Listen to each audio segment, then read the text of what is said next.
Assalamualaikum warahmatullahi wabarakatuh. Waalaikumsalam warahmatullahi wabarakatuh. Oke, selamat siang Bapak Ibu semuanya, kakak-kakak. Siang, Kak Eci. Oke, Selamat nah siang. kita mulai acaranya ya. Oke. Oke, Assalamualaikum warahmatullahi wabarakatuh. Waalaikumsalam warahmatullahi Waalaikumsalam warahmatullahi wabarakatuh. Oke, nah Bapak Ibu, hari ini saya Yesi senang sekali bisa ketemu dengan Bapak dan Ibu serta kakak-kakak sekalian dalam forum kemisan, forum yang selalu kita tunggu-tunggu ya untuk bagaimana kita belajar dan berbagi mengenai teknik komunikasi antar pribadi sehingga bisa memudahkan kita dalam melakukan tugas sebagai edukator terkait dengan pesan-pesan kesehatan. Nah, apa kabarnya Bapak Ibu sekalian?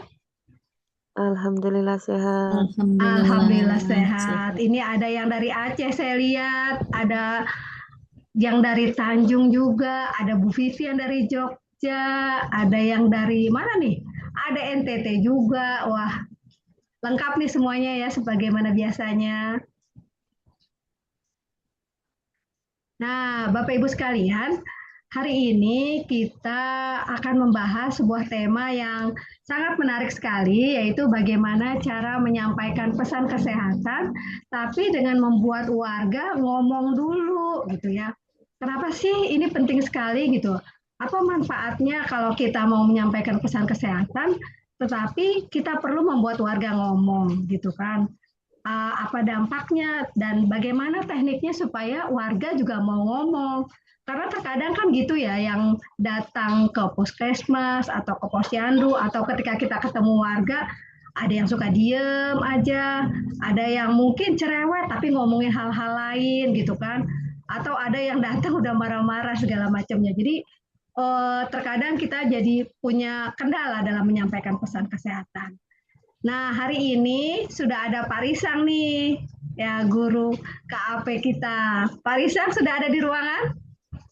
Udah ada, siap-siap. Sudah. Nah, sekarang kita, Pak Risang, silahkan nih, bagaimana kita melakukan teknik KAP tapi bisa membuat warga ngomong dulu gitu. Nah, waktu dan tempatnya saya persilakan kepada Pak Risang. Oke, terima kasih Mbak Yesi, Ibu Bapak sekalian, apa kabar? Sehat-sehat semua ya? Alhamdulillah sehat. Alhamdulillah Alhamdulillah sehat-sehat ya. sehat. Saya ini kan sebenarnya topik yang sebelumnya sudah disinggung dalam sesi-sesi sebelumnya. Karena ini termasuk core value-nya gitu, apa namanya prinsip utama kalau kita bicara KAP. Buat orang ngomong sebelum kita ngomong gitu ya. Jadi ini mungkin agak beda dengan pandangan para edukator yang konvensional gitu. Atau bukan konvensional yang klasikal ya. Kalau yang klasikal kan mikirnya komunikasi itu adalah menyampaikan pesan kepada orang lain gitu ya. Lalu kemudian kita melihat feedbacknya seperti apa. Jadi fokusnya ke kita gitu. Kita yang ngomongnya yang jelas, yang singkat, yang menarik, ya logis dan sebagainya lah gitu, sehingga nanti diharapkan orang itu akan mendapatkan informasi baru, bahkan akan mengikuti pesan kita. Nah itu biasanya kan gitu ya kalau kita bicara komunikasi ya Ibu Bapak ya. Nah sekarang ini Mbak Yesi, kita kalau kita bicara KP itu agak beda. Jadi yang harus ngomong terlebih dahulu justru warganya, jangan kita dulu gitu. Ya kita dulu mungkin dalam rangka memancing warga bicara. Dan yang diharapkan bicara lebih banyak di awal-awal, ataupun kalau bisa sepanjang edukasi, itu nggak apa-apa warga juga, ya. Nah, logikanya dulu ya, sekarang kita belajar. Kenapa begitu? Kenapa kita berharap warga yang bicara terlebih dahulu? Ini kita masuk ke poin yang prinsip yang kedua ya, kalau dalam KP itu. Jadi gini, kalau orang ngomong sama kita, itu kan berarti perhatiannya ditujukan pada kita kan? Ya nggak? Jadi kalau misalnya gini ya, kita di forum, terus warganya pada ngomong gitu, berpendapat, cerita, sharing, kasih masukan dan sebagainya. Maka sebetulnya pikirannya warga itu berada di dalam forum itu. Atau misalnya kalau kita di langkah 5 posyandu gitu ya, terus ada ibu balita. Nah, ketimbang kita ngomong, nyerocos, kasih nasihat, kasih masukan, jadi gini loh Bu, untuk ningkatin berat badan anaknya, gini, gini, gini, gini, gini gitu. Belum tentu itu diperhatiin. Belum tentu si ibu itu menerima bahkan pesan kita. Ya, lebih baik deh kita dalam posisi tanya-tanya dulu. Supaya apa? Supaya pikirannya si ibu balita itu ada bersama kita gitu. Tanya-tanya aja dulu, biar dia bicara. Ya, karena kalau orangnya tidak punya masalah gangguan mental gitu ya. Kan Mbak Yesi kalau misalnya ada orang ngomong sama kita, berarti kan orang itu kan perhatiannya sama kita kan. Nah, itu tuh satu tuh. Ya kecuali kalau dia punya masalah kesehatan mental, dia ngomong ke kita, pikirannya bisa kemana gitu. Tapi selama itu nggak ada, maka sebetulnya ketika dia bicara, perhatian dia itu ditujukan pada kita. Nah, itu sebenarnya apa fungsi pertama gitu dalam membuat orang bicara, yaitu narik perhatian. Nah, sekarang yang kedua tuh gini, kalau misalnya orang ngomong sama kita, ya dia ngomongnya panjang, lebar, dan dalam gitu ya, maka kita akan jadi lebih paham apa isi kepala dan hatinya. Kalau kita sudah paham apa isi kepala dan hatinya, maka kita bisa menyampaikan pesan yang pas. Kalau enggak, nanti takutnya jaka sembung, bawa golok, alias tidak nyambung. Misalnya apa? Misalnya, kita nasihatin satu ibu agar anaknya itu ditambah timbangannya, karena timbangannya kurang. Kita nyerocos saja ngomong, Bu, ini timbangannya harus ditambah nih, Bu.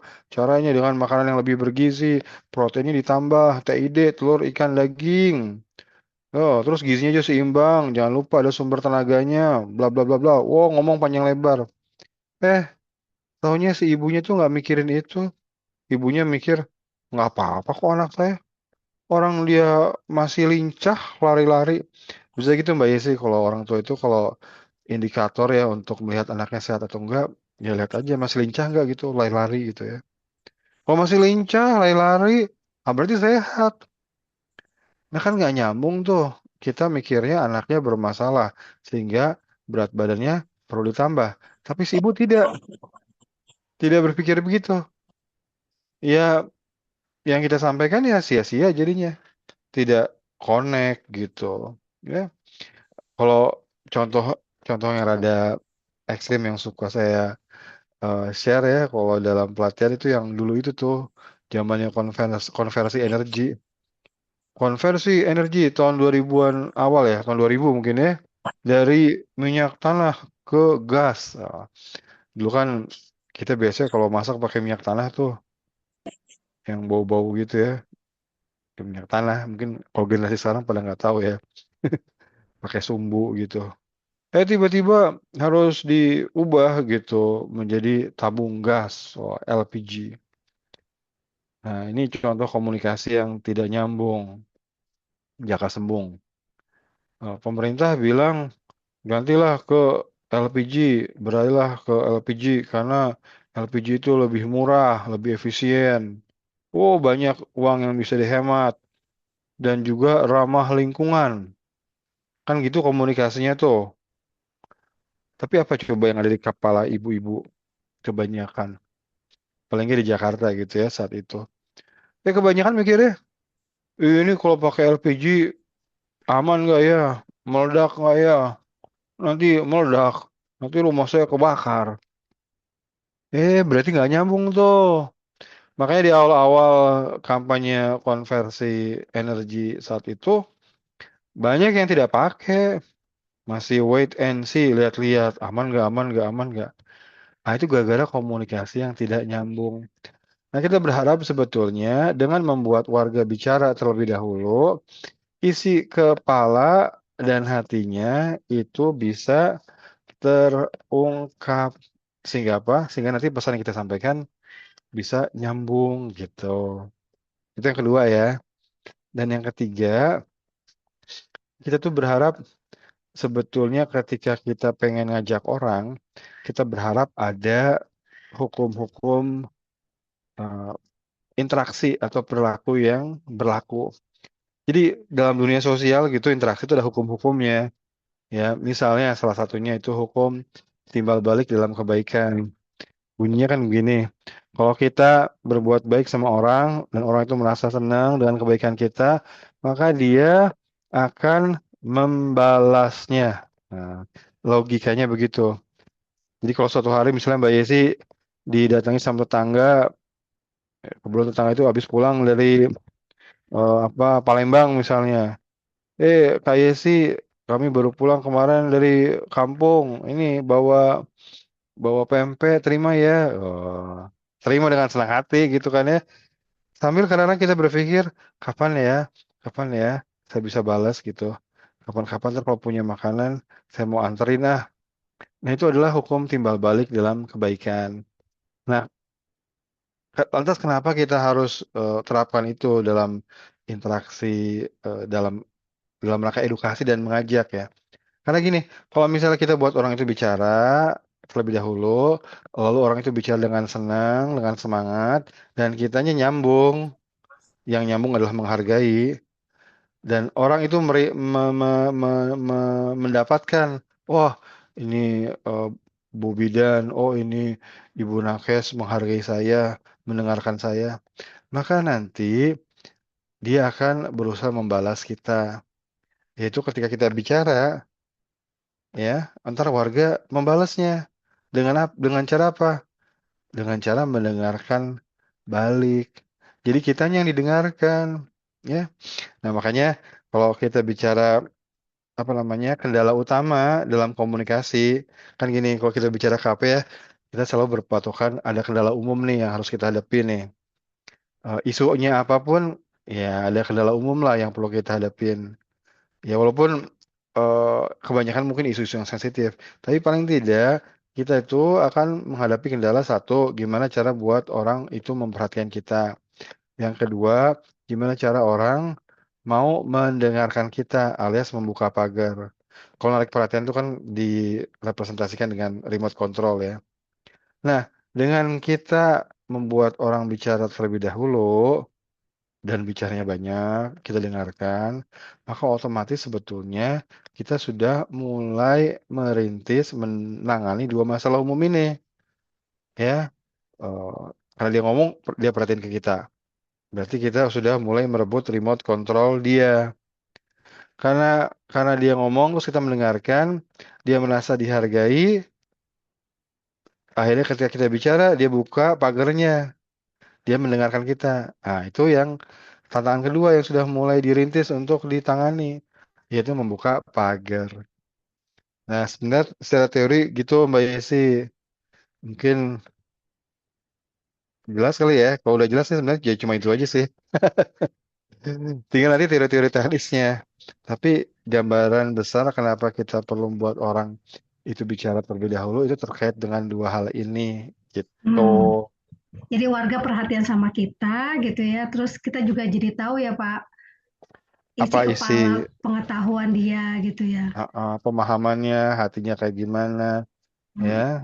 Dan nanti ketika kita udah tahu, kita pengen menyampaikan pesan yang pas, warganya jadi mendengarkan kita gitu. Jadi logikanya di balik di balik upaya kita untuk membuat orang bicara tuh ini ya. Jadi bukan buang-buang waktu, bukan untuk buying times, bukan untuk gimmick, bukan untuk sekedar apa-apa gitu ya. Bukan, tapi itu dalam proses kita untuk mengajak warga. Kadang-kadang gini ya, orang tuh kan nggak sabar. Kalau orang nggak tahu logika ini, terus kalau kita mulai dengan bertanya, terus warga ngomong berpendapat gini, kadang-kadang orang kan nggak sabar. Kapan kasih materinya? Kok nggak materinya nggak keluar-keluar gitu? Ntar dulu gitu. Materi sih gampang gitu ya. Cuma kan kalau orang nggak tahu kan pikirnya kita buang-buang waktu gitu ya. Nah, sekarang kita mungkin bisa ngomong ke konteks-konteks yang lebih spesifik ya. Tapi sama teorinya sebetulnya. Misalnya gini, kalau orang yang marah-marah gimana? Kan kalau di layanan kan kita juga suka kan menghadapi orang yang marah-marah gitu ya. Gimana Bu Ami? Pernah nggak Bu Ami?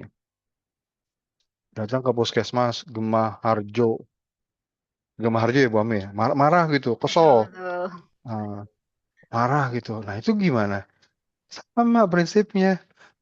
Misal teori untuk nanganin orang yang emosional ya. Kan teorinya gini ya. Kalau nanganin orang yang emosional, itu kita lihat dulu atau ngukur dulu. Ini orangnya bisa diajak bicara atau enggak. Cirinya itu adalah ada atau tidaknya kekerasan. Kekerasan fisik ataupun kekerasan verbal. Jadi kalau orangnya udah mukul-mukul gitu, nyenggol-nyenggol, nendang-nendang, dorong-dorong, maka itu bukan ranahnya nakes, bukan ranahnya kader, tinggalin aja. Itu ranahnya security. Nggak usah berusaha apa gitu, menenangkan, berusaha, nggak usah. Kalau udah kayak gitu, udah pergi aja. Kalau perlu lari, lari aja nggak apa-apa. Karena itu bukan ranahnya kita. Oh, itu meninggalkan tanggung jawab. Entar dulu, tanggung jawab kita menjelaskan kepada orang yang bisa mau menerima penjelasan. Kalau enggak mah jangan ngapain itu. Itu namanya apa namanya beresiko tinggi gitu. Kan katanya keselamatan yang utama ya. Bukan hanya keselamatan orang, keselamatan diri kita pun yang utama gitu. Ya. Nah, satu, kalau misalnya tidak ada tanda-tanda kekerasan fisik atau verbal, boleh nih diproses. Satu kan prinsipnya itu atau langkahnya buat jeda dulu.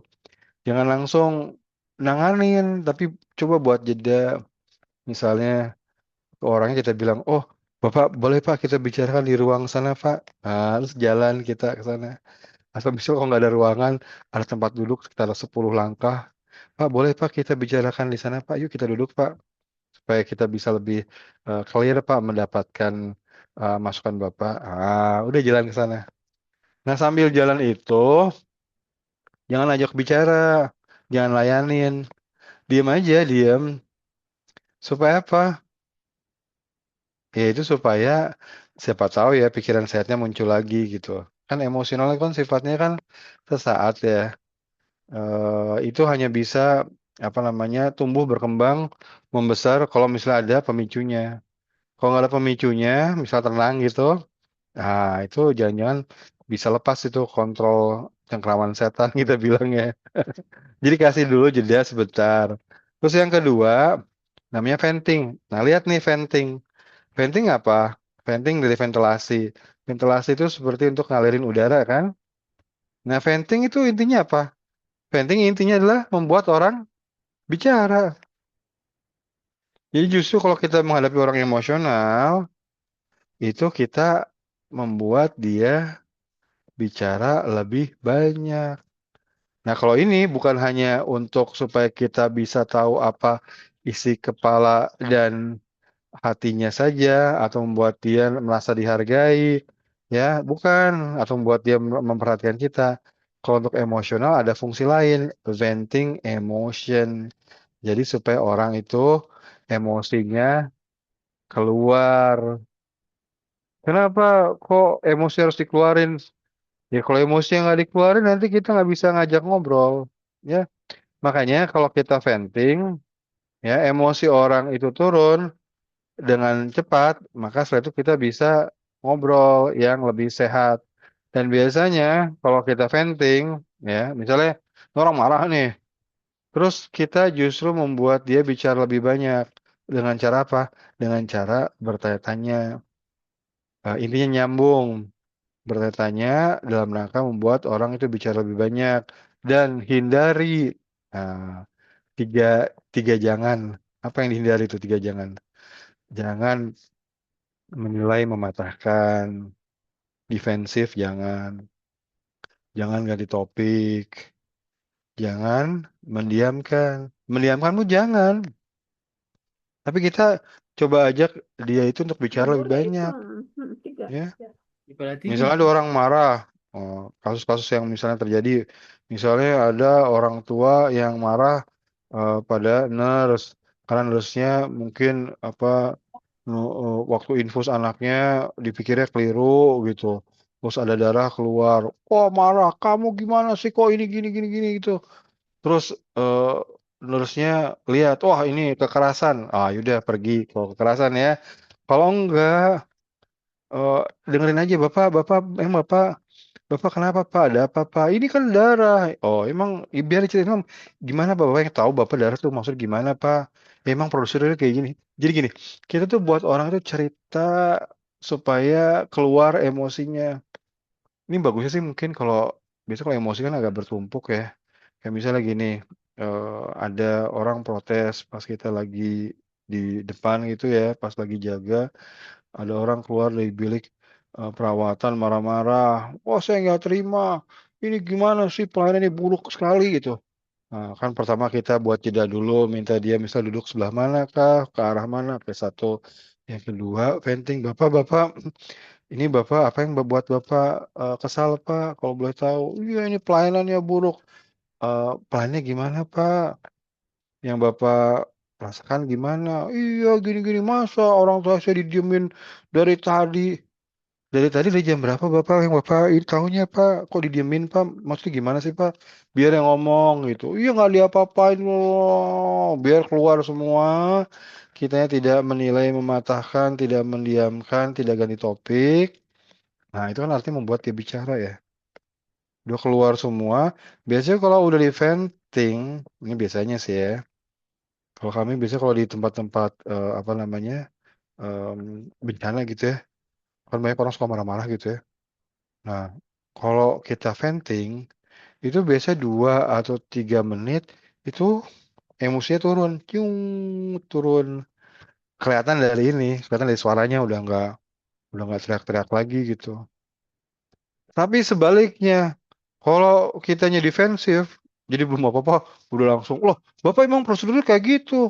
Oh, nggak bisa, Pak. Itu memang harus begitu. Oh, itu udah SOP-nya tuh. Oh, kami tidak. Wah, udah itu. Itu selama setengah jam itu ya. Itu kalau udah defensif gitu, orang yang naik, kita yang naik, orang yang tambah naik. Udah nggak karuan tuh. Bisa kayak gitu. Tapi kalau kita mencoba nyambung, 2 menit, 3 menit turun. Jadi kalau fungsinya venting itu kan dalam rangka buat orang bicara, bukan hanya untuk tahu isi kepala dan perasaannya, untuk membuat dia perhatian pada kita, untuk membuat dia merasa dihargai karena kita dengarkan, tapi juga untuk menyalurkan emosi, ya. Nah ini saya nggak akan bahas lebih panjang ya, tapi intinya ini dalam urusan ngajak orang bicara tuh ada fungsi-fungsi venting ya. Nah, kadang ada juga yang bilang, wah gimana kalau kita berhadapan dengan orang yang diem, nggak suka bicara. Dia mah gimana ngajak bicara orang-orangnya diem, dia diem-diem. Orangnya diem nggak mau ngomong gitu, gimana gitu. Nah sebetulnya gini, kalau dalam dalam teori bahwa orang itu adalah makhluk sosial, itu sebetulnya sih orang pasti mau bicara, pasti mau ngomong, pasti mau ngobrol. Ngobrol kan lebih tektokan ya, tektokan gitu ya. Kita nanya apa, dia cerita, setelah itu dia nanya balik ke kita cerita gitu. Itu ngobrol. Nah, orang orang itu sebetulnya suka ngobrol, apalagi orang Indonesia gitu ya, yang makhluk sosialnya kental gitu. Nah, perkara orang nggak suka bicara, itu kalau saya perhatikan, itu memang terkait dengan topik yang kita bawakan. Topik yang kita tanya, yang kita singgung, itu entah itu tidak disukai karena tidak diketahui, atau juga sensitif. Sensitif yang membuat dia merasa nggak enak untuk bicara, ya. Ini sekaligus kita harus bicara ini, teman-teman, ibu bapak ya, bahwa kita kalau bicara tentang kesehatan, masalah-masalah kesehatan, berlakunya ya, itu nggak bisa dipukul rata. Ada masalah-masalah yang sensitif, ada masalah-masalah yang biasa-biasa aja, ya. Ragamnya kan banyak ya kalau kita bicara masalah perilaku kesehatan ya. Ada sensitif, ada biasa-biasa aja. Ada adiktif, ada yang tidak adiktif. Ada yang perorangan, ada yang em, sosial atau dibalut oleh norma sosial. Ya, ada pelaku yang sekali saja gitu, ada pelaku yang jangka panjang, ada pelaku yang tiap hari harus dilakukan, ada pelaku yang sifatnya harus menjadi kebiasaan. Ada pelaku yang tidak ada pemainnya, pemain itu maksudnya yang membentuknya gitu, kecuali ya di masyarakat norma gitu, atau pemahaman yang salah. Artinya maksudnya edukator nggak punya kompetitor gitu ya. Tapi ada perilaku juga yang banyak kompetitornya, atau ada kompetitor kompetitor kuat. Misalnya rokok gitu ya. Rokok kan ada kompetitornya tuh ya. Ada produsen rokok gitu sebagai kompetitor kita ya. Nah, itu banyak jadi ragamnya perilaku itu. Dan kalau yang tadi sempat saya bahas di awal itu masalah sensitif atau enggak. Nah, kadang-kala kalau kita ngomongin topik yang sensitif, orangnya itu terpicu secara emosional sehingga kadang-kala nggak mau bicara. Misalnya apa sensitif. Tergantung saya di wilayah masing-masing kita mungkin punya masalah yang berbeda ya, mana yang sensitif mana yang enggak. Tapi kita harus tahu. Misalnya ada wilayah yang sensitif untuk imunisasi, ya.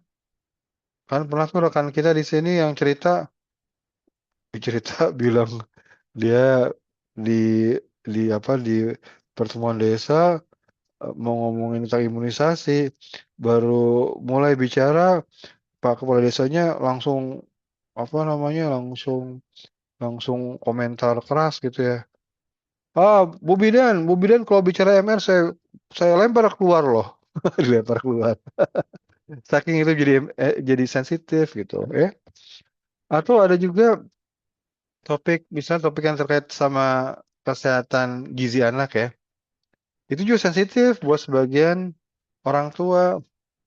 Makanya ada rekan kader gitu ya bawa PMT pemulihan ke warga bilang, Bu, anak ibu kan ini Bu berat badannya kurang. Ini kami berikan PMT pemulihannya supaya bisa ngejar berat badannya supaya tidak gizi buruk misalnya gitu ya. Eh, marah ibunya. Apa itu? Apa makanan kayak gini aja? Tidak perlu kami. Bawa sana. Nggak perlu kami. Pembicaraannya berakhir gitu ya. Eh, Atau ada teman-teman Jumantik gitu ya. Yang datang ke rumah, warganya diketuk nggak keluar-keluar gitu ya. Nah, ini ada persoalan-persoalan yang terkait sama gimana kita meng-approach topiknya. Nah, makanya kalau saran kami gitu ya untuk isu-isu yang sensitif terutama ngobrolnya tentang apa dulu. Logikanya gini Ibu Bapak, semua orang itu suka ngobrol. Cuma nanti dulu ngobrol tentang apa gitu ya. Kadang misalnya ini ada apa namanya warga misalnya positif TBC mau kita kasih kabar. Kalau kita langsung to the point ngomong tentang TBC itu, wah dia bisa menyangkal, denial, bahkan menolak, bahkan pergi gitu ya. Atau karena dia nggak suka. Ya jangankan eh, warga yang terkait sama masalah kesehatan ya. Saya pribadi gitu, misalnya kalau saya nggak ngerti topik-topik tentang kimia gitu. Terus kemudian ada kawan saya kerja di industri kimia, dia ahli buat apa misalnya bahan-bahan untuk buat kardus gitu. Terus dia cerita, Sang, sekarang ada bahan kimia baru loh Sang untuk buat kardus. Kardusnya itu mudah terurai Sang. Jadi nggak perlu dibakar itu, ditaruh di tanah, seminggu habis itu. Bahannya ini Sang, oh kasih rumus-rumusnya, rumus-rumus kimianya. Nah saya gimana tuh responnya? Ya karena saya nggak ngerti dan saya juga nggak tertarik ngomongin tentang bahan kimia gitu. Lingkungan sih mungkin iya, tadi dia fokusnya ke bahan kimia. Ya paling kan saya jawabnya, oh begitu ya. Oh, oh gitu. Oh gitu ya. Jadi kesannya tidak suka bicara. Ya padahal itu kan karena topiknya saya tidak suka gitu ya.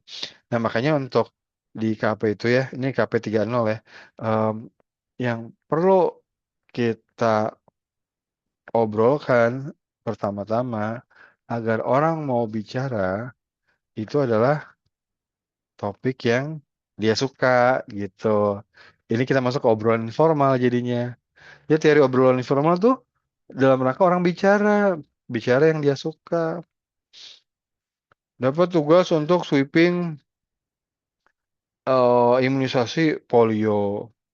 Datang ke sebuah rumah, tok tok tok, assalamualaikum, waalaikumsalam. Ini rumah Pak Edi ya? Oh iya Bu Bidan ya? Iya. Oh Pak Edi minta waktu boleh Pak Edi ya?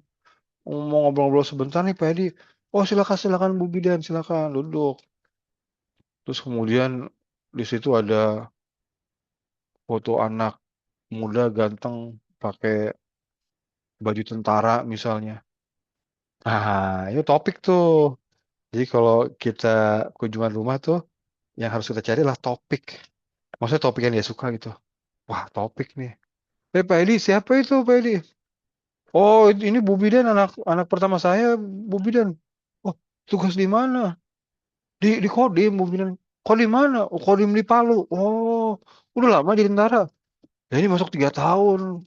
Wah hebat juga ya. Pangkatnya apa sekarang? Oh pangkatnya ini.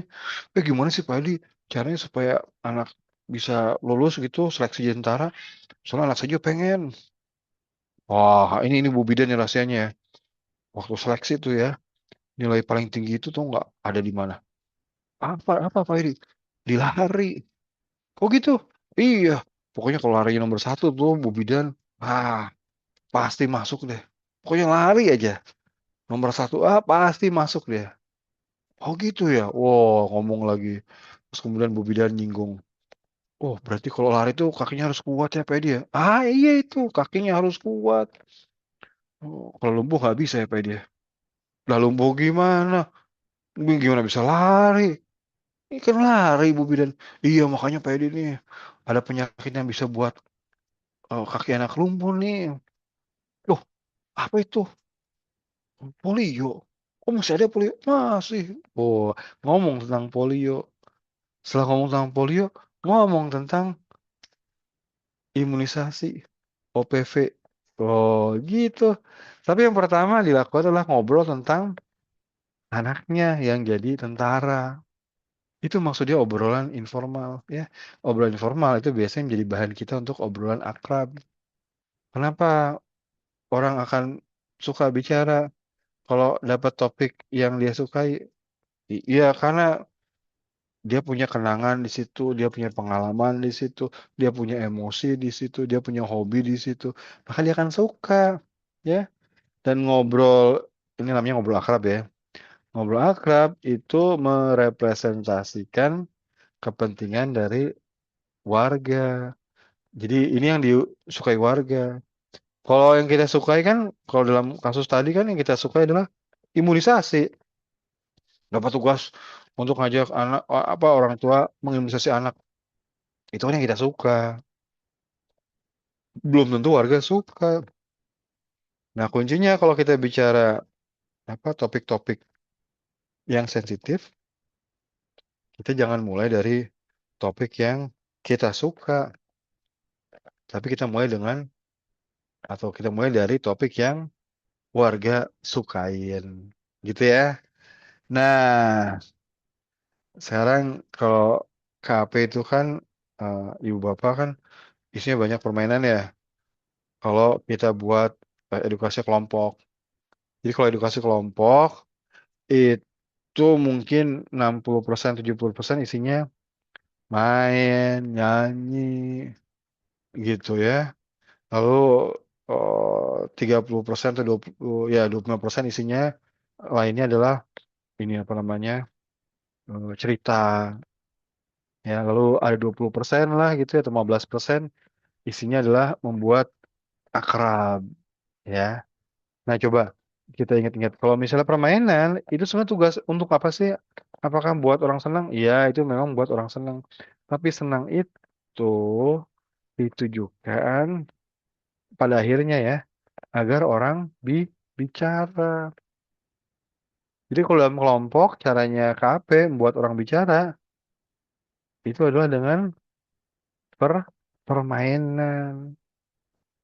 Misalnya ini apa namanya?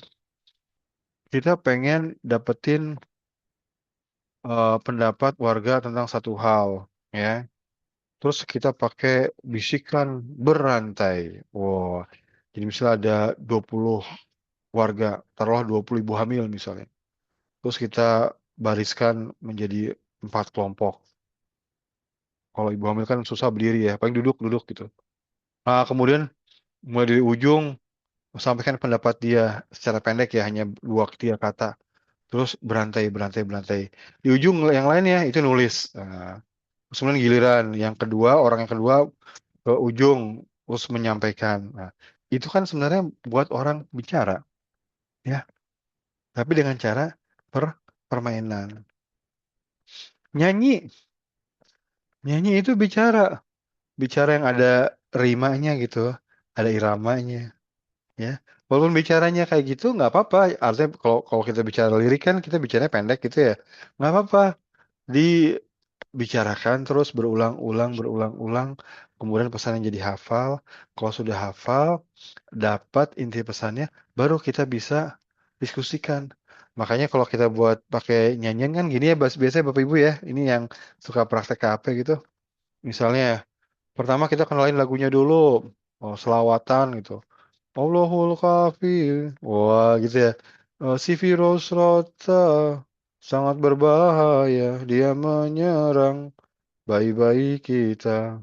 Namun untungnya sudah tersedia imunisasi buat yang tercinta. Oh, dinyanyikan sekali, 2 kali sama-sama.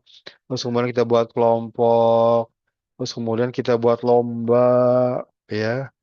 Sehingga total yang orang itu menyanyikan itu kurang lebih bisa sampai 6 7 kali gitu. Kan itu jumlah kuncinya ya, jumlah frekuensinya. Kalau orang sudah menyanyikan lagu sampai 7 kali, wah itu biasanya pesannya udah nempel gitu ya. Nah setelah itu apa? Lomba umumkan siapa pemenangnya, terus kemudian kita bahas kan. Jadi Bu, lagu tadi tentang apa? Tentang virus rota.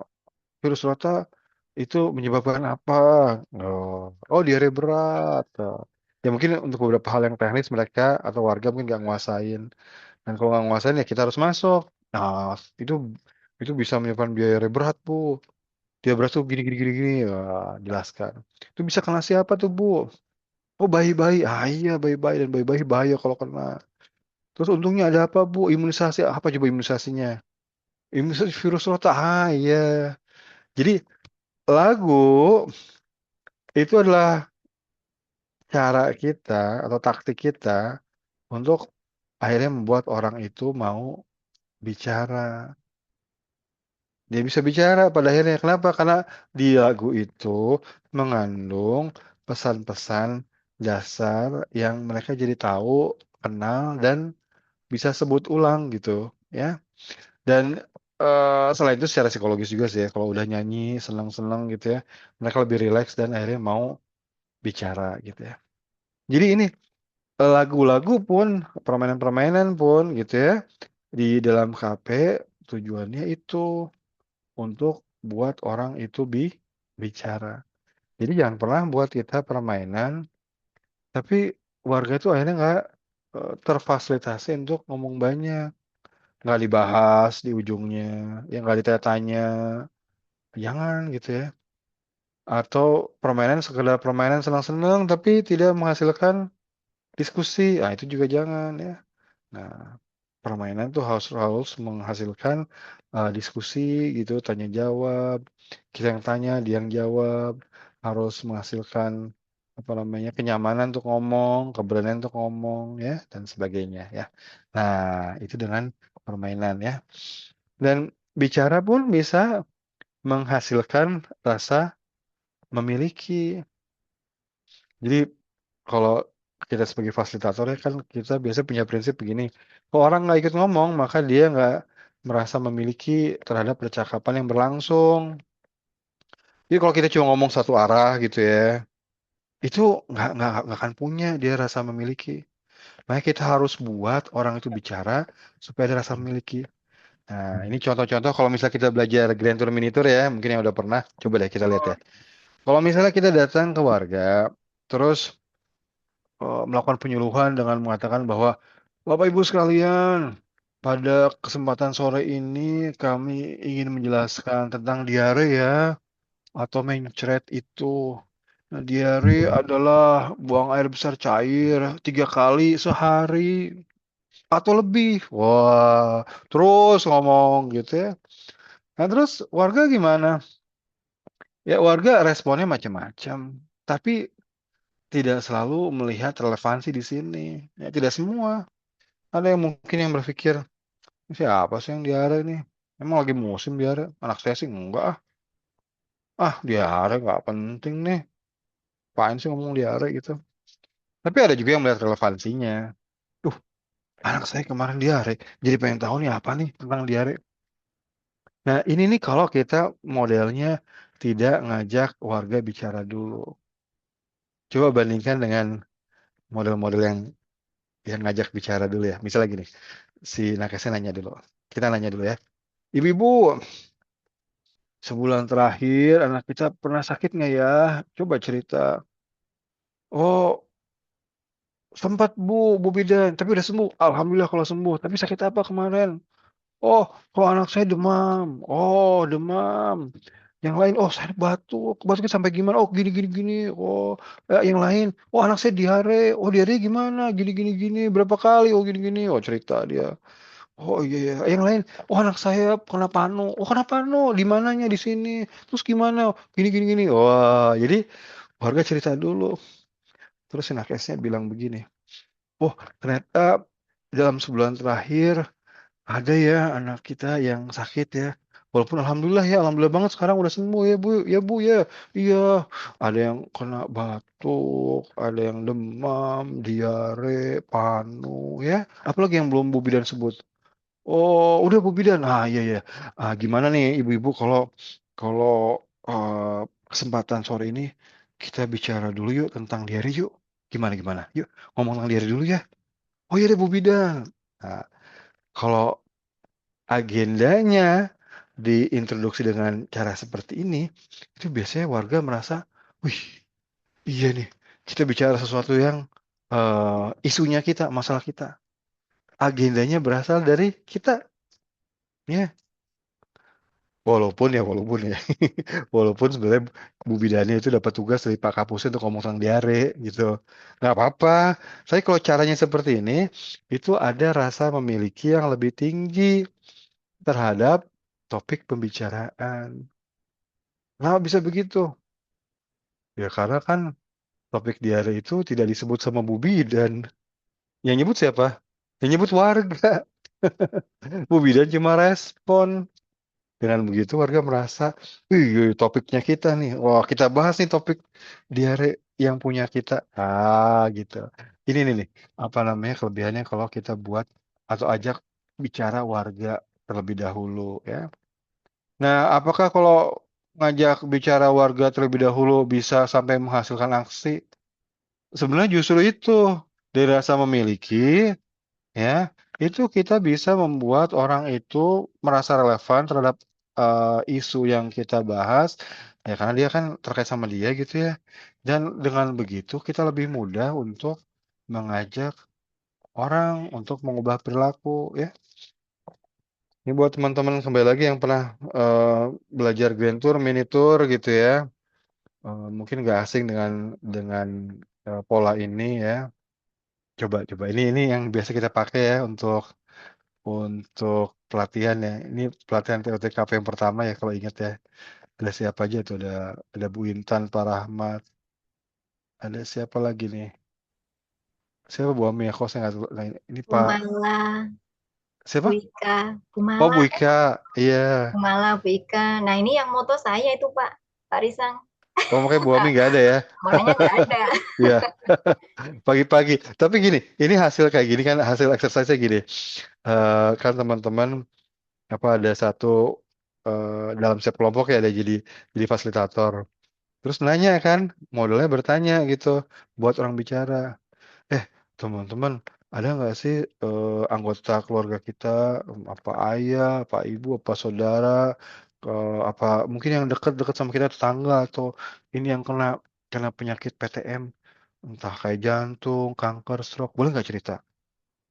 Ini kan banyak yang kena PTM ya. Oh, pada cerita kan.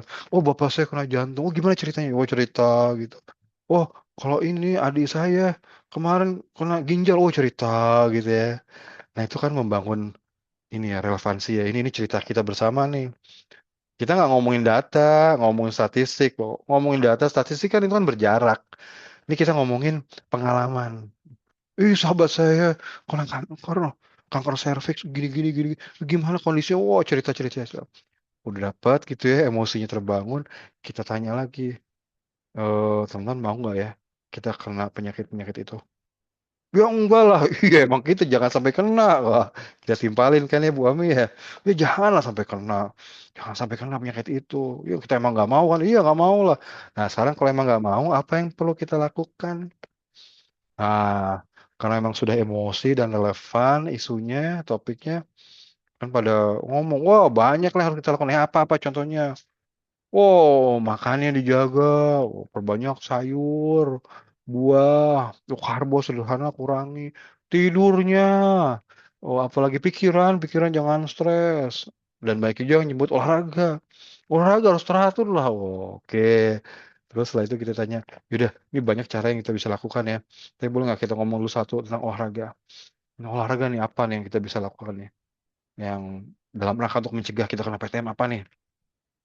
Oh, macam-macam lah. Apa lah? Bisa golf, apa lagi sepedaan, bisa padel. Zaman itu belum ada padel ya.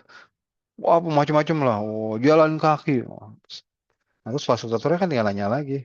Ini ragamnya macam-macam, baik. Tapi yang kita bisa lakukan dengan mudah, nggak pakai modal, supaya nggak jadi omong-omong aja. Apa kira-kira nih? Ya yang sederhana aja apa? Yo, jalan kaki. Oh, jalan kaki bener bisa? Bisa lah. Wah, cuma ngomong doang nih. Enggak bisa. Kapan bisa? Kalau yang betul-betul bisa, sama kapan aja. Besok bisa. Besok gimana pagi-pagi? Sekarang jam berapa? Wah, akhirnya ngarahnya ke aksi.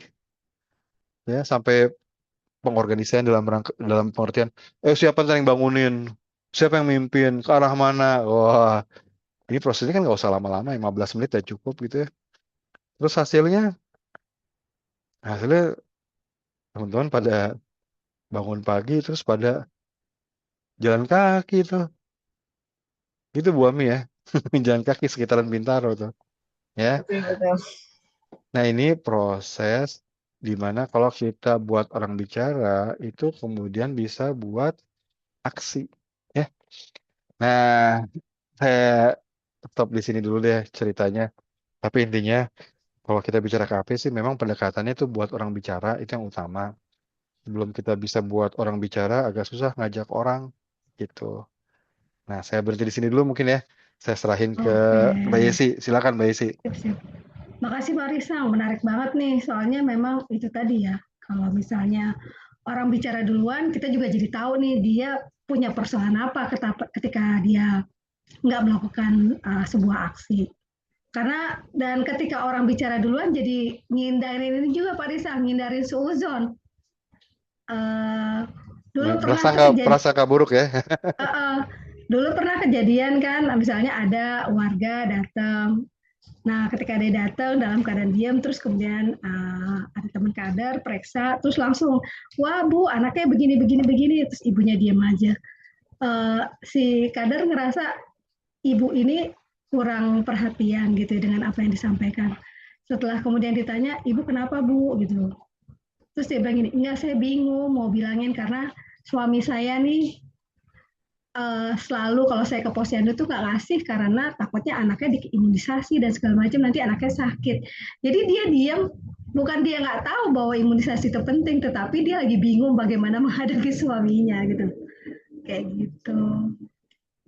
Nah, mungkin sekarang ada juga kali teman-teman, ibu bapak di sini yang mau sharing ya, bagaimana ketika menghadapi, maksudnya punya nggak pengalaman nih atau cerita-cerita di lapangan gitu ya, dalam rangka mendorong masyarakat untuk ngobrol dulu, ngomong dulu, sehingga kita sebagai edukator atau sebagai nakes atau sebagai kader itu bisa memasukkan pesan komunikasi yang pas gitu dengan kondisi si warga gitu.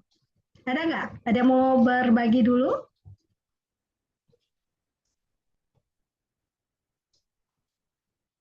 Atau Bu Ami atau siapa yang bisa sharing nih pengalaman-pengalaman di lapangannya? Ah, Bu Yasi, kita boleh cerita dikit nggak nih? Silakan Bu Ami. Cerita dikit aja gitu. Nanti ditambahin teman-teman. Silakan mumpung hari ini kita ketemu Pak Risang. eh, Konsul-konsul dari pengalaman teman-teman di lapangan. Nah, silahkan. Nah, mungkin dari saya dulu mungkin. eh Beberapa waktu terakhir ini, kalau di wilayah kami itu kan ini ya, sedang ada pemeriksaan HPV DNA yang itu salah satu dari jenis pelayanan yang ada di CKG itu ya Bu ya, cek kesehatan gratis itu. Ya memang eh, mengajak warga untuk tes IVA, HPV DNA. Kalau di tempat saya ini HPV DNA atau testing IVA. Jadi sekaligus sekali dibuka itu diperiksa HPV DNA sekaligus IVA-nya gitu. IVA aja sulit, itu apalagi HPV DNA yang warga itu malah belum dengar sama sekali. Nah itu juga jadi tantangan juga. Nah, seperti itu. Nah tidak mudah memang sekali kita ngajak. Nah apa namanya? Apalagi itu tadi ya, warga belum dengar. Nah, kita perlu ngobrol-ngobrolnya nggak hanya sekali, dua kali, terus mereka langsung mau gitu, enggak. Memang kita harus menyediakan waktu yang banyak gitu ya. Nah, biasanya saya mulai dengan uh, ngobrol tentang harapan gitu ya. Di awal itu nggak ngobrol kanker serviks atau ngobrolin tentang nawarin HPV DNA atau IVA dulu, nggak ngobrol kanker serviks, ngobrol-ngobrol aja dulu biasanya ini tentang harapan. Kemudian kalau nggak gitu mengangkat perannya ibu di keluarga itu sangat penting gitu. Jadi jangan sampai sakit. Nah, atau kalau enggak ini juga pernah dengar kasus Bu apa namanya? Pernah dengar PTM. Nah, seperti yang disampaikan Pak Risang tuh. Bagus tuh untuk mengawali obrolan apalagi mau bahas kalau kanker serviks kan salah satu dari jenis penyakit PTM ya. Tuh, pernah tahu Bu apa itu penyakit apa itu PTM gitu, penyakit tidak menular. Oh ya, tahu-tahu pernah dengar. Nah, apa aja Bu boleh disebutin gitu. Oh, ini ya, hipertensi itu ya. Iya, hipertensi, diabetes, ya betul, diabetes, jantung. Terus apalagi Bu stroke. Nah, kanker juga iya, kanker. Nah, yang kanker tuh Bu kita boleh bahas tuh kanker. Kanker kalau eh, apa yang bahaya, kanker yang membahayakan dan mematikan perempuan itu kanker apa aja Bu gitu. Nah, payudara, iya betul, payudara apalagi gitu. Nah, tanya-tanya mereka yang jawab gitu. Kanker serviks, iya betul kanker serviks. Nah, ini coba kita bahas yang kanker serviks. Nah, akhirnya kan gitu, pakai tekniknya yang grand tour mini tour tadi, seperti yang disampaikan Pak Risang tuh bagus.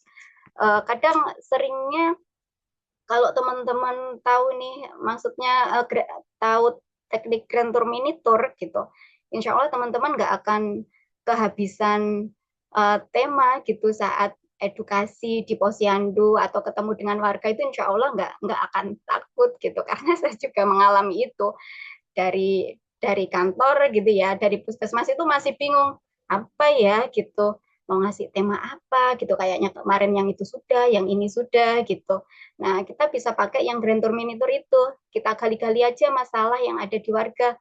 Nah, saya juga pernah tuh pakai grand tour mini tour itu, akhirnya ketemu kasus adanya keracunan makanan di warga karena warga cerita dari obrolan-obrolan aja gitu, akhirnya ketemu kok bisa akhirnya terjadi keracunan makanan. Nah, mereka juga cerita dari mana, makan di mana. Nah, kayak gitu akhirnya muncul kayak gitu. Nah, itu bagus tuh bekalnya teman-teman termasuk saya juga gitu ya.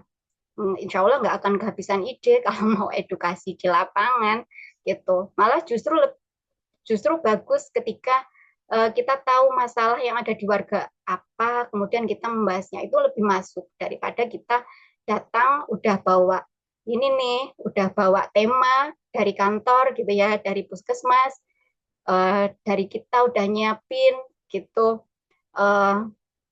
Nah, ternyata nggak cocok. Nah, kayak gitu kan kayak kita edukasi garing gitu ya, karena itu bukan masalah mereka gitu.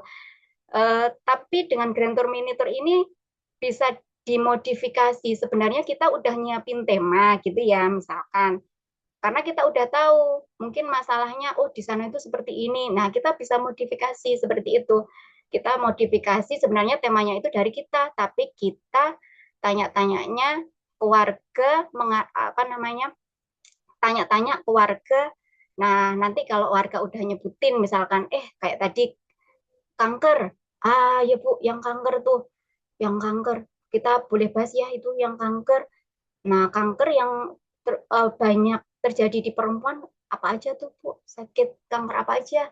Nah, gitu. Nah, itu nanti ketemu gitu kanker serviks. Nah, kita boleh bahas yang kanker serviks ya Bu. Nah, akhirnya mengarahlah ke kanker serviks. Jadi itu sih akhirnya warga itu ketika kita memang beda ketika kita bawa tema sama tema itu munculnya di warga, warga itu lebih ikut nimbrung gitu. Akhirnya ngomong, iya teman saya ada tuh yang sakit kanker serviks. Ah iya Bu, itu gimana Bu? Sekarang gimana kondisinya, keluhannya, udah berubah atau enggak? Sekarang di tahap apa pengobatannya? Nah, kondisinya seperti apa? Nah, kita tanya-tanya lebih dalam, mereka merasa dihargai. Jadi enggak, forum itu, sesi edukasi itu bukan milik kita saja gitu. Akhirnya mereka juga ikut memiliki. Akhirnya nggak sungkan ketika ngobrol diskusi itu, akhirnya nggak sungkan. Itu bagus sih teknik Grand Tour Mini Tour itu gitu. Terus dan mungkin ini juga ketika kita pengen ngajak warga ngobrol, ngomong supaya warga ngomong itu lebih ke pertanyaan terbuka gitu ya, tidak pertanyaan tertutup yang mungkin jawabnya kalau pertanyaan tertutup mungkin pertanyaannya ya dan tidak gitu. Kalau orang udah jawab ya dan tidak ya ya udahlah beres gitu ya selesai. Tapi kita pakai pancing-pancing dengan pertanyaan terbuka yang warga. Nah, itu juga jadi salah satu juga supaya warga ini mau apa namanya mengeluarkan suaranya kayak gitu sih. Nah, silakan teman-teman dilanjutkan. Pengen dengar juga cerita teman-teman di lapangan seperti apa. Silakan. Wah, seru tuh Bu Ami. Lagian gini juga ya, kalau misalnya warga kita ngobrol-ngobrol, ajak ngobrol, kita tanya-tanya, itu kan mereka juga jadi merasa dilibatkan ya. Artinya, dan berasa nggak sih kalau misalnya kita ngajak ngobrol warga, mereka tuh kan secara apa ya, pikirannya tuh jadi kayak dirangsang gitu ya. Nggak cuma sekedar diem aja gitu kan. Jadi dia bisa mengeluarkan unek-uneknya, pendapatnya dia, pengetahuannya dia gitu. Dan jadi rame sharingnya ya Bu Ami ya. Iya, betul. Kalau udah ngobrol itu kadang ya sampai nggak tahu, nggak nggak kerasa gitu. Padahal waktu yang disediakan mungkin dikit, tapi karena udah terlanjur asik ngobrol gitu, nah eh, jadi tidak terasa gitu. Nggak terasa capeknya juga, nggak ngoyo juga gitu. Karena kita saling ngobrol kan. Beda kalau misalkan kita edukasi cuma satu arah, kita yang ngomong doang gitu ya pasti capek sih. Tapi kalau dengan ngobrol-ngobrol, nah itu lebih seperti sesi edukasi lebih hidup. Nah, seperti Oke. itu. Nah teman-teman yang lain ada nggak pengalamannya yang juga misalnya ketika memulai edukasi gitu ya ke masyarakat, tapi dimulai dengan ngobrol-ngobrol dulu sama masyarakat gini, sehingga mereka juga merasa nyaman nanti ketika ngobrolin soal pesan-pesan kesehatannya. Saya lihat di sini ada Pak Tri nih. Pak Tri mau sharing nggak? Atau teman-teman yang lain ya silakan. Halo. Halo. Oke, Kak Maria. Saya perkenalkan, saya kader dari Kabupaten Lembata, NTT. Oh, oke, baik. Terima kasih sebelumnya Terima kasih kepada narasumber yang akhirnya mengundang kami semua untuk hadir kembali di Zoom bergensi ini. Tema hari ini cukup luar biasa bagi kami, dan ini menjadi ilmu yang sangat mendasar untuk kami. Sangat tertarik bahwa ketika kita mengajak para sasaran untuk edukasi, maka ruang yang sebesar-besarnya kita buka biar tidak terkesan monoton. Karena kita harus membuka ruang itu, ruang bicaranya, biar kita bisa menggali banyak hal. Karena kita datang dengan setumpuk ilmu dan kita memberikan, kita tidak menjamin bahwa mereka bisa menyerapnya. Untuk itu saya ingin sedikit berbagi. Untuk saya, di tempat saya mencoba kolaborasi.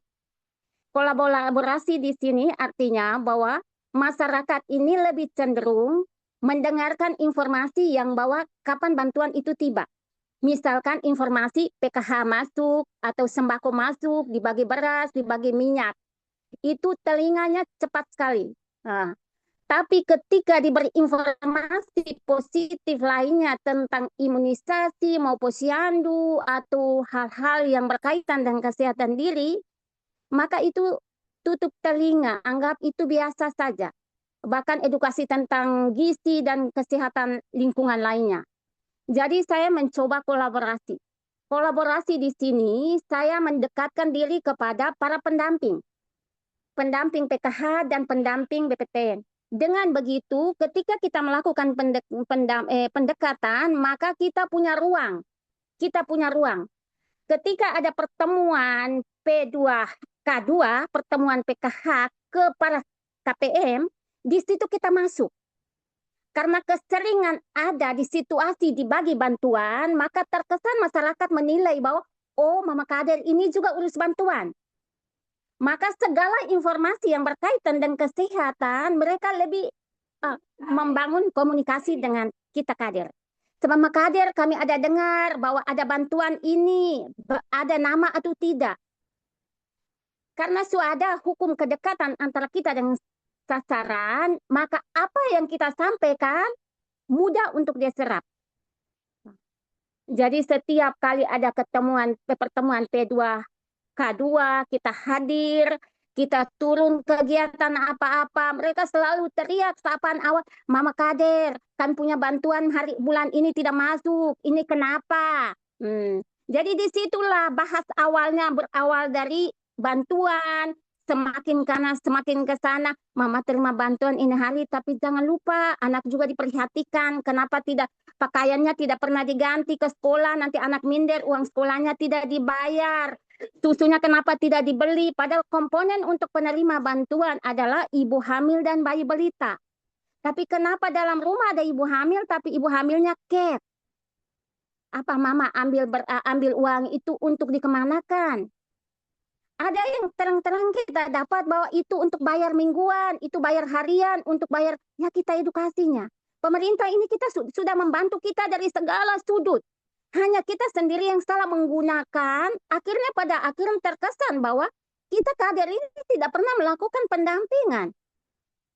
Bahwa banyak masyarakat yang kurang gizi. Padahal sebenarnya bahwa prosesnya itu yang kita tidak memanfaatkan dengan benar bantuan-bantuan yang dikasih pemerintah. Jadi endingnya bahwa nanti kader yang disalahkan, orang gizi yang disalahkan, para bidan, para nakes yang disalahkan, bahwa tidak pernah melakukan pendampingan. Padahal kita ini melakukan pendampingan. Tapi orang-orang ambil bantuan, tapi larinya bayar yang tidak jelas. Itu kita edukasi, kita datang di rumah mereka, ternyata rumahnya kotor motor. Tidak mungkin kita langsung bawa, Mama kenapa tidak sapu? Mama tiap hari main bingo istilah. Di sini ada kelompok-kelompok main bingo ibu-ibu. Saya tidak tahu bahasa Indonesianya seperti apa, yang penting ada perjudian, nomor-nomor angka-angka itu. Itu sering mereka kumpul-kumpul, kita tidak bisa kenapa main bingo. Kita datang basa-basi, sengaja pasang kepala, bilang cari kutu, istilahnya begitu.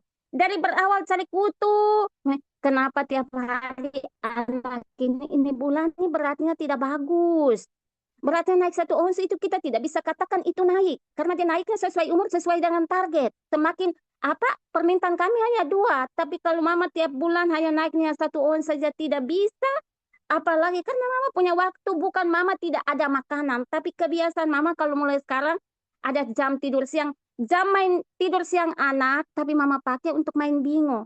Besok saya datang pasang kepala lagi di sini. Mudah-mudahan hal itu tidak terjadi. Dan itulah cara kita melakukan pendekatan. Saya bilang, kalau mama mereka terus-terusan begini, saya juga bisa menghilangkan nama-nama yang ada di dalam bantuan, penerima bantuan. Padahal sebenarnya itu bukan wewenang saya, tapi karena keseharian saya sering berkolaborasi dengan para pendamping. Saya selalu menekan bahwa Bapak mereka mendampingi masyarakat, Bapak mereka tahu komponen mendapatkan bantuan adalah bayi ibu hamil, bayi balita, dan juga anak sekolah.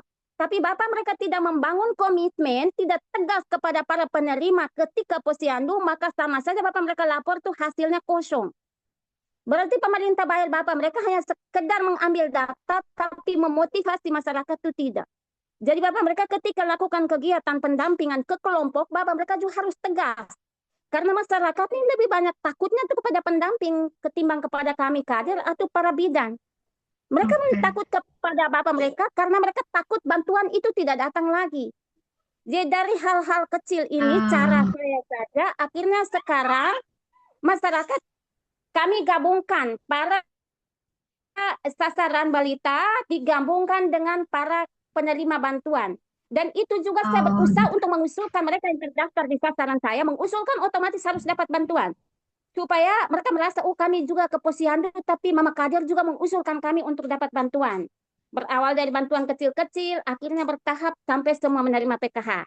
Jadi sangat tertarik karena bahwa kita ada untuk masyarakat, kita ada untuk sasaran, bukan sekedar datang menekan atau ultimatum, tapi bagaimana kita membuat mereka merasa nyaman. Baik itu dari psikologi mereka, ekonomi mereka, semua mau psikologi, kalau ekonomi hancur maka sama saja. Setuju, Kak. Seperti itu. Terima kasih sedikit berbagi. Terima kasih, Salam Kak sehat Maria. untuk kita semua. Tetap semangat. Terima kasih. Berarti kunciannya tuh dari awalnya dari ini ya, bantuan PKH ya. Setelah itu ada pendekatan secara informal gitu. Oke, seru sekali. Ada yang lain nggak yang mau sharing nih, yang mau berbagi ceritanya bagaimana melakukan pendekatan ke masyarakat sehingga masyarakatnya mau cerita, mau ngobrol, dan baru deh masuk tuh pesan-pesan kesehatannya. Ada yang sharing-sharing lagi? Pasti banyak nih pengalaman di lapangannya nih, gimana membuat warga mau ngobrol gitu. Pak Ahmad Afandi, apakah Eka Fitri Wahyudi, atau siapa?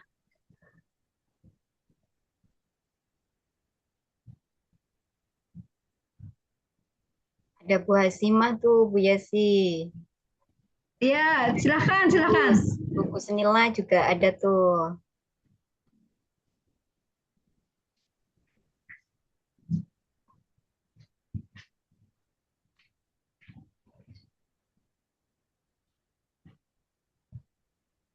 Tadi kayak Kak Maria tuh ya di NTT ya selain nggak cuma menekan ya, tetapi juga melakukan apa ya? Kalau istilahnya kalau di KAP tuh Bu, pertolongan kecil tapi bermakna gitu kan.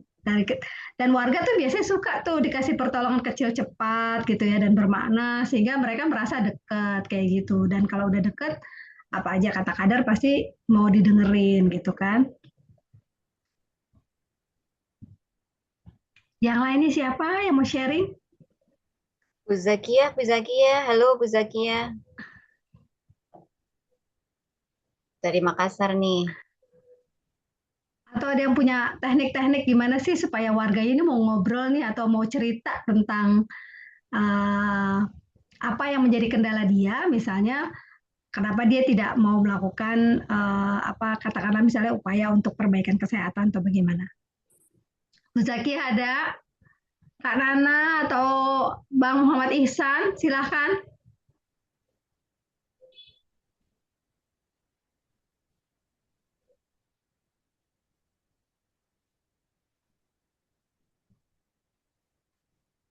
Pak Abdul Haris, nah lama nih nggak terdengar suaranya. Pak Haris.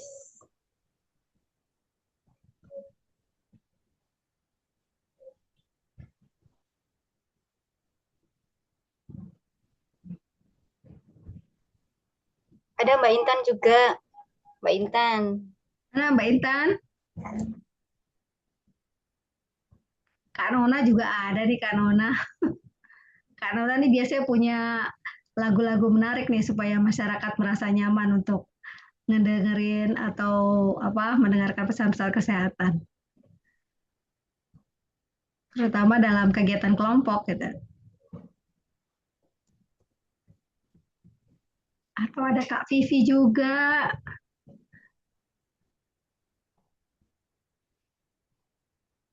Iya, gimana?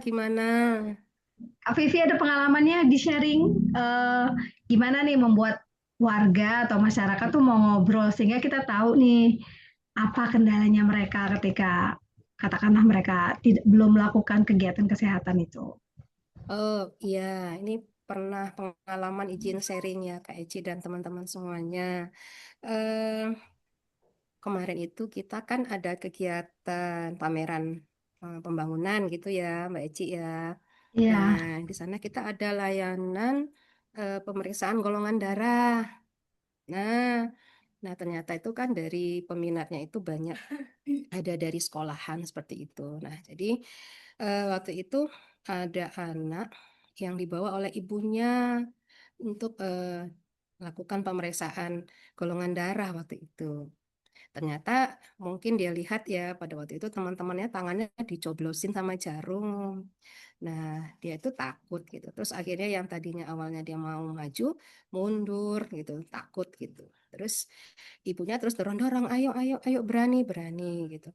Tapi anaknya tetap mengkeret seperti itu. Terus pas lihat kayak gitu, kita coba deketin tuh adiknya. Nah, kita ajak ngobrol, ngobrol gitu ya. Nih, namanya siapa nih, Mas siapa?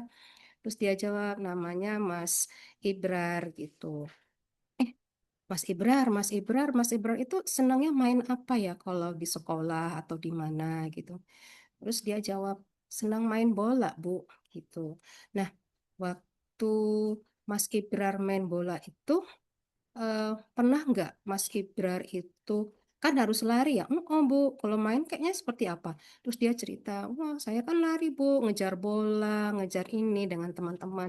Nah, terus eh, Mas Ibrar pernah jatuh nggak gitu? Waktu main bolanya pernah jatuh atau mungkin pernah apa gitu. Terus dia bilang, belum pernah sih Bu, saya nggak pernah jatuh, nggak pernah ini, pernah terluka nggak? Pernah Bu, pernah lecet kayak gitu. Terus saya ajak ngobrol lagi, Mas Ibrar boleh nggak ini Ibu mau cerita nih terkait dengan darah loh ini gitu ya. Nah misalkan nih Mas Ibrar kalau lagi naik atau lagi main bola atau mungkin naik sepeda gitu. Nah tiba-tiba jatuh atau pas main bola kebentur tuh jatuh kepalanya kena batu gitu kan, darahnya banyak. Nah, dan ini kan harus segera dibawa ke rumah sakit gitu ya. Nah, karena darahnya banyak keluar, ini kan berarti harus ada eh, tambahan darah yang untuk harus masuk ke dalam tubuhnya Mas Ibrar. Karena kalau tidak, ini bahaya. Nah, kalau seandainya nih Mas Ibrar itu nggak diketahui golongan darahnya apa. Nah, ini kan di pada saat nanti di rumah sakit itu masih harus dicek lagi golongan darahnya apa sehingga penanganannya lebih lama. Tapi kalau seandainya nih Mas Ibar itu sudah diketahui golongan darahnya di awal, misalkan pada saat kejadian tuh ibu langsung bilang, oh ini butuh darah nih, golongan darah Mas Ibrar itu B. Nah langsung di rumah sakit mencari tuh ada nggak golongan darah yang sama. Nah jadi kalau dapat penanganannya lebih cepat dan Mas Ibrar itu bisa diselamatkan dengan lebih cepat dibandingkan kalau tadi kan harus butuh waktu yang lama kayak gitu. Nah akhirnya Mas Ibrar kira-kira nih dari ceritanya Bu Vivi tadi, menurut Mas Ibrar gimana ini? Sebenarnya penting nggak ya itu untuk periksa golongan darah seumurnya Mas Ibrar ini? Terus dia jawab, penting Bu. Nah kenapa kok penting? Ya itu tadi Bu, kalau seandainya tiba-tiba saya ada kejadian luka gitu, kalau saya butuh tambahan darah kan cepat ditangani Bu. Dan sehingga cepat terselamatkan ya Bu ya, iya. Terus sekarang nih Mas Ibran mau nggak diperiksa golongan darahnya? Mau Bu, berani, berani Bu. Dan alhamdulillah pada saat itu dia langsung mau Mbak Eci. Jadi ada beberapa anak yang kita ajak ngobrol kayak gitu ya. Kemarin kalau nggak salah saya hitung ada 11 anak yang mula-mula takut gitu. Akhirnya 11 gitu. Tapi ya tadi kan satu-satu dideketin untuk Iya, ngobrolnya. iya. Nah kayak gitu Mbak Eci. Jadi memang kalau nggak ngobrol kita nggak tahu masalahnya sebenarnya apa. Takutnya apa? Jarum gitu ya. Jarum kecil Iya. ya. Terus kena jarum. Iya Bu, sakit ya Bu ya. Coba tuh dilihat nih, saya ajak teman-temannya. Coba dilihat nih Mbak, Mas sakit nggak yang sudah gitu ya? Enggak Iya. kok, enggak sakit, cuman kena kayak digigit semut itu aja gitu. Akhirnya dia mau. Nah itu mungkin karena ketakutannya kita tunjukkan bahwa itu enggak sakit. Mungkin gitu Kak Eci. Oke, Makasih. terima kasih Kak Vivi. Iya, sama-sama Ya, Kak Eci. mm-mm. Jadi memang penting ya untuk kita ngobrol dulu supaya tadi tahu ya kita persoalan dia ini apa gitu, masalahnya apa gitu loh. Jangan-jangan bukan karena terkait dengan dia nggak mau gitu, tapi mungkin dia punya ketakutan atau misalnya dia punya persoalan lain di luar itu gitu. Eh, baik, apakah masih ada lagi yang mau sharing?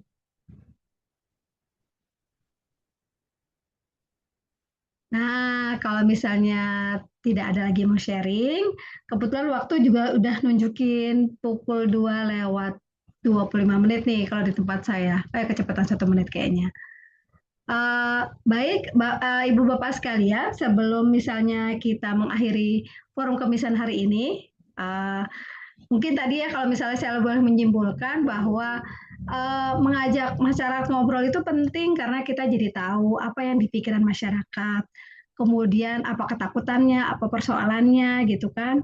Yang kedua, kalau misalnya kita ngajak ngobrol masyarakat, mereka juga perhatiannya jadi ke kita gitu, ke kita yang menjadi edukator gitu kan. Dan yang ketiga, kalau misalnya kita udah ngobrolnya enak, jadi akrab, itu pesan-pesan komunikasinya atau pesan kesehatannya itu jadi enak disampaikan. Kalau kata Bu Ami tadi, kitanya tuh jadi nyambung, terus kita juga jadi nggak capek karena kita saling ngobrol dua-duanya gitu, saling berbagi gitu. Dan kalau udah bisa saling nyambung, saling berbagi, kepercayaan antara warga ke edukator, entah ke kader atau ke tenaga kesehatan, itu jadi terbangun, terbentuk. Dan kalau udah ada kepercayaan, itu udah enak banget ya untuk ngobrolnya gitu. Nah, baik sebelum kita, oke. Baik, kita semua buka videonya, video ya, supaya bisa foto bersama ya. Sebentar, saya usahakan dulu ini bagaimana caranya supaya, apakah kelihatan semua? Bentar ya. Yuk.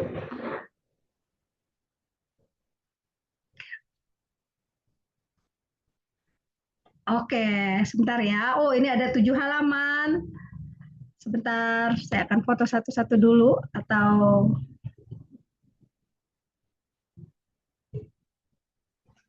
oke, halaman pertama tersenyum. Oke, halaman kedua tersenyum. Halaman ketiga tersenyum. Oke, bentar.